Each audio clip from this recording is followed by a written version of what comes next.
There are 121 seats up for grabs in Ontario in this federal election. Joining us now with his insights into the issues at play in Vancouver, British Columbia, there's Greg Lyle, pollster and president of the Innovative Research Group. Greg, it's always good to have you on the program, and let's start right here in the province of Ontario. Based on what you're seeing in your research, do you think Ontarians are regarding this campaign differently than people in other provinces in the country? Well, for one thing, Ontario is a much closer race than most other places in the country. If you go to the prairies, the Tories are pretty well ahead. If you go to Atlantic Canada, the Liberals are well ahead. If you go to Quebec, the NDP is well ahead. But if you look at Ontario and British Columbia, in both those provinces, it's been a three-way race. So there's a fundamental difference in the race in that respect. Any speculation on your part as to why we would be more competitive here than in other places? Well, it's in part because of the diversity of the province.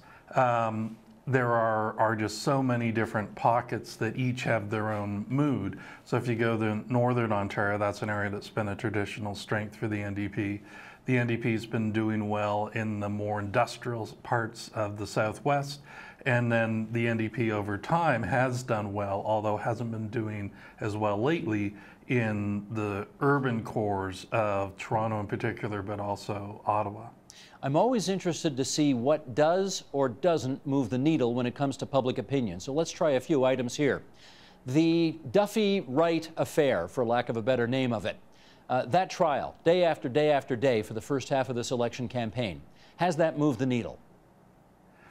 Only 15% of Canadians told us that they were following that trial closely. It's more the same for most people. The idea that particular political operatives do things that get them into trouble is not a big surprise, and nobody thinks any party's any different about that. Where that trial could have gotten interesting is that it has a Watergate air to it. The question of what did the Prime Minister know and when did he know it?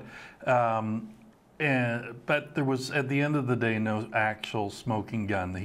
He was not put on the defensive personally, and he was able to roll past the questions that came out of the testimony from the trial. So that was not a great moment for the Tories, because it was reminding people of a mistake, and it was very hard for them to bring in the people that have been upset with them in the past while they were talking about that issue. So it clearly suppressed the Tory vote in that period of time, but it didn't change anything. Okay, second item, the recession. Technically, as you know, we are in a recession, 2 consecutive quarters of negative growth. Any indication in your analysis as to whether or not the Conservatives are paying a price because of that? It's actually working for the Conservatives, and it's working in a sort of funny way. Each party is seen as being better than other parties at certain types of issues and problems. And the Tories are seen as particularly good at delivering economic management and dealing with these sort of international ups and downs in the economy. So when it comes to strong economic management, that's a Tory strength. And so when times get bad, if they're not seen as a result of Tory action, and generally speaking this is not, it works for the Tories. It actually highlights an area that they're seen as best to solve.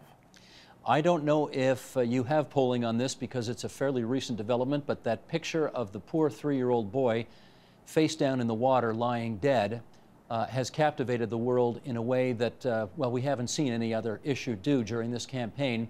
Can you tell whether any of the parties is paying a price for either their lack of action or their recommendations for action on this issue? We're in the field now on that, and I think a number of companies are. None of us have come out with any specific numbers on that, but there are 2 things that I would say about it that I'm looking for. Number one, there's a broad question that this issue brings up about Canada's role in the world. And this sort of issue highlights Canadians' desire to bring a compassionate face to the world. And if the ballot question in the election is which party and which leader is most likely to show Canada's compassionate face in the world, the answer is not going to be Stephen Harper. But what complicates this is the way that story originally broke in Canada was the suggestion that that child had actually applied to come to Canada as a refugee and had been refused by the government. Now that has since been corrected, but how many people heard that first story and didn't hear any more? To what degree is that still running through the coffee chatter in the country? That's a big question in my mind, and that could really hurt the Tories. Greg, of course, there's no one better than you who can confirm for us that one of the things that all the parties try to do during election campaigns is persuade the so far not persuaded to go their way. It's hard for me to believe that after almost a decade in power, there's still somebody who hasn't made up their mind about Stephen Harper yet. But tell me, are there undecideds or are there persuadables still out there? Sure. And it's in a couple of different ways. So one thing, for Stephen Harper, you're right, a lot of people have a lot of views about Stephen Harper and the Conservative. But for some people, those views conflict. So for instance, we ask people if it's time for a change, and we find over 60% saying it's time for a change. But we also find over 30% that say that for all their problems, the Tories are still best able to form the government. And what gets really interesting is that we find about 10% of the electorate that believe both that it's time for a change and that the Tories are best able to form the government. So the Tory campaign is all about helping those voters resolve that conflict in favor of the Tories. So they're not trying to change minds, but they're trying to focus on issues where those people are drawn to the Tories and not pushed away. So, for instance, the Duffy trial would have pushed those people away. The question of compassion and foreign policy might push them away, but who's best at managing the recession would pull them back to the Tories. Of course, if you look at the opposition, it's a little bit different, because in the opposition, both those parties are being led by new leaders. And a lot of Canadians still don't feel that they really know those leaders well. And so one of the things that's most in play right now is Mulcair and Trudeau's reputations. And you'll see a lot of the campaign's focus on trying to define who those people are. Well, that's the thing. So let me follow up with that. If a voter has made the determination that they're not voting Conservative next time, they have a lot of options, to go somewhere else next time. And I guess I want to know, based on your analysis of what people's values are and what they think and what their aspirations are, what should the New Democrat leader, the Liberal leader, the Green leader, I guess in Quebec, the Bloc leader, what should they all be saying to be the champion of the not Harper vote right now? Well, see, this has been the most interesting part of the election so far. At a top line level, not much has changed in terms of the vote, but on underlying numbers, things have changed quite a bit. So for instance, for viewers that are just tuning in, there was a debate in August, and only about 40% of the country say they saw anything about that debate. But among those people that saw the debate, Elizabeth May won. Right, she was seen as having done the best job in that debate. And while Stephen Harper came second, Justin Trudeau overall impressed people with a performance above expectations. 44% said he did better than expected, and well over half of his core supporters, his soft supporters, and his second choice supporters said that he beat expectations for him. As a result of that, and as a result of the ads and the campaign events that the Liberals have been doing, Trudeau and the Liberals have closed the gap with the NDP on who's best at protecting the middle class. So there's been very dramatic action going on over the past 5 weeks between the opposition parties on who's best at what. What's been interesting in all this is that the NDP has held their fire. The NDP have not been running a lot of ads. They've not been taking a lot of chances with their events. They've been playing safe.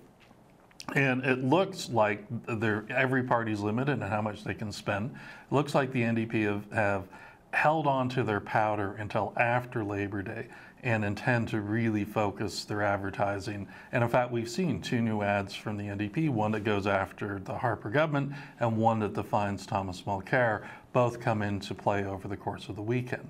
So we're starting to see some movement right now. What they're all trying to do is say, we're the party that's really for change. These other people, they're going to be just like Harper. But I'm different, we're different, we'll deliver the change you're looking for.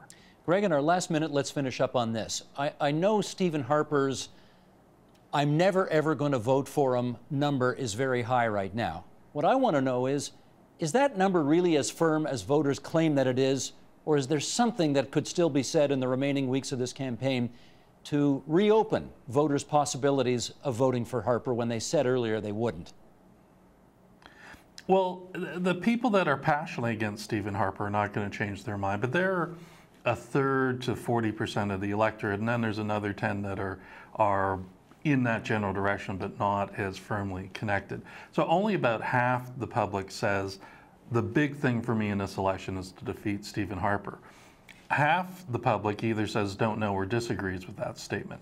Half the public is more than enough for Stephen Harper to do what he needs to do. He doesn't have to convince the people that are really mad at him to change their mind. He has to convince the people that like him as an economic manager but don't think he's got a lot of compassion that they should put up with that. And if you look at the new Tory ad, you'll see the Tories actually admitting that Stephen Harper's got his issues, but he's still best to run the economy. Bottom line, we're a long way from done, right? A long way. A long way indeed. Okay, Greg Lyle, Innovative Research Group. Good of you to join us on the line from Vancouver, British Columbia. Thanks so much. Thank you. Help TVO create a better world through the power of learning. Visit supporttvo.org and make a tax-deductible donation today.